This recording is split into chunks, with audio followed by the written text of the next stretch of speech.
Balas dendam, TNI kerahkan pasukan setan, gempur KKB Papua.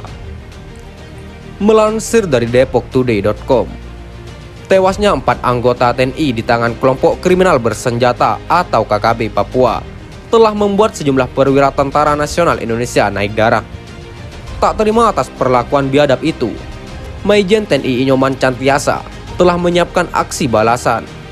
Mantan Danjen Kopassus itu kemudian memberangkatkan 2 peleton personel TNI AD dari Yonif Rider 762 VYS dan Kodim 1809 Maibrat bersama aparat kepolisian. Dilansir dari Hops ID, jaringan depoktoday.com, mereka ditugasi untuk menyerbu dan mengejar kelompok tersebut dalam kondisi apapun. Saya sudah perintahkan untuk mengerahkan personel gabungan melakukan pengejaran hingga menangkap kelompok itu, katanya dalam konferensi pers di Manokwari. Diketahui pada dini hari tadi, sebanyak 50 orang diduga anggota KKB Papua menyerbu pos Ramil di Maibrat, Papua Barat. Atas peristiwa itu, 4 personel TNI AD tewas, 2 lainnya luka bacok dan 5 lainnya selamat. Publik tentu penasaran dengan profil dari pasukan Yonif Rider 762 VYS yang diterjunkan untuk membasmi separatis bersenjata di Papua itu.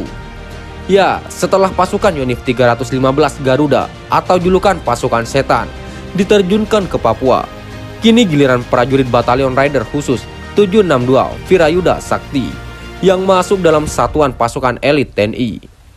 Pasukan ini belakangan memang diminta fokus untuk menjaga stabilitas Papua, khususnya dari gangguan kelompok kriminal bersenjata. Dalam catatan sejarah, ternyata ini merupakan batalion tertua di Papua. Dulu Presiden pertama Soekarno juga pernah mengirim pasukan ini saat Trikora. Pasukan elit ini juga dikenal mengerikan, maka itu wajar jika KKB patut waspada. Dalam catatan yang dihimpun redaksi, Yonif Rider khusus 762 VYS merupakan satu-satunya batalion infanteri Yonif di jajaran Kodam ke-18 Kaswari yang memiliki 2 rampur Panser Anwa buatan PT Pindad. Sebagai pasukan berkualifikasi Rider, pasukan Yonif Rider khusus 751 VJS dilatih hingga memiliki beberapa kemampuan seperti punya skill tempur khusus untuk memburu pasukan separatis. Memiliki arti kata raid dalam namanya, pasukan Rider Kostrad memiliki kemampuan untuk memburu pasukan gerilyawan lawan sampai ketemu. Untuk melawan musuh yang bergerilya, pasukan khusus Rider Kostrad juga menggunakan taktik yang sama, yakni bergerilya. Bedanya pasukan khusus Rider Kostrad memiliki status sebagai pemburu. Mereka dilengkapi senjata SS-1 R5. Ini merupakan senapan serbu pendek dan ringan yang menjadi andalan pasukan Rider Kostrad. Senjata SS-1 R5 merupakan hasil manufaktur PT Pindad. Senjata ini menjadi andalan pasukan Rider Kostrad untuk menjalani pertempuran di hutan secara senyap. Mereka juga piawai dalam berbagai operasi khusus. Pasukan TNI ini bahkan sudah terlatih untuk melakukan berbagai operasi khusus. Contoh operasi khusus yang dapat dilakukan seperti teknik drill kontak, infiltrasi atau penyusupan, eksfiltrasi, mabut atau mobil udara, rala suntai atau operasi di rawa laut, sungai dan pantai, raid Baswan, operasi pembebasan tawanan, dan raid penghancuran. Kerennya lagi, mereka juga dapat tidur di bawah guyuran hujan. Ya, sebagai pasukan anti gerilya atau pemburu gerilya, pasukan Rider Kostrad harus bisa bertahan hidup berhari-hari di hutan belantara demi lancarnya operasi militer. Mereka dikenal bisa tidur nyenyak walau diguyur hujan lebat, walau hanya berlindung di bawah selembar matras tipis. Pasukan khusus Rider Kostrad harus bisa tidur demi menjaga kelancaran operasi militer yang tengah dijalankan. Mereka juga dikenal sebagai pejalan kaki yang tangguh dan mampu berjalan hingga ratusan kilometer. Itu karena mereka dikenal memiliki endurance serta tenaga yang kuat yang membuat mereka mampu berjalan jauh. OPM mengganas, pasukan setan TNI segera masuk Papua. Melansir dari FIFA, situasi di Papua akhir-akhir ini kembali memanas akibat ulah biadab kelompok kriminal bersenjata yang tergabung dalam Organisasi Papua Merdeka atau OPM. Terlebih lagi pasca penembakan yang menewaskan Kepala Badan Intelijen Daerah atau Kabinda Papua, Maijen TNI Anumerta, I Gusti Putu Dani Nugraha Karya. Kondisi itu telah menjadi perhatian serius bagi seluruh kekuatan Tentara Nasional Indonesia atau TNI, khususnya mereka yang akan ditugaskan sebagai Satuan Tugas Pengamanan Daerah Rawan atau Satgas Pamrahuan di Papua. Salah satu pasukan tempur yang sudah dipersiapkan untuk diterjunkan ke Papua adalah Batalion Infanteri atau Yonif 315 Garuda. Pasukan TNI Angkatan Darat yang mendapat julukan pasukan itu sudah siap untuk ditugaskan menjaga stabilitas keamanan di Papua.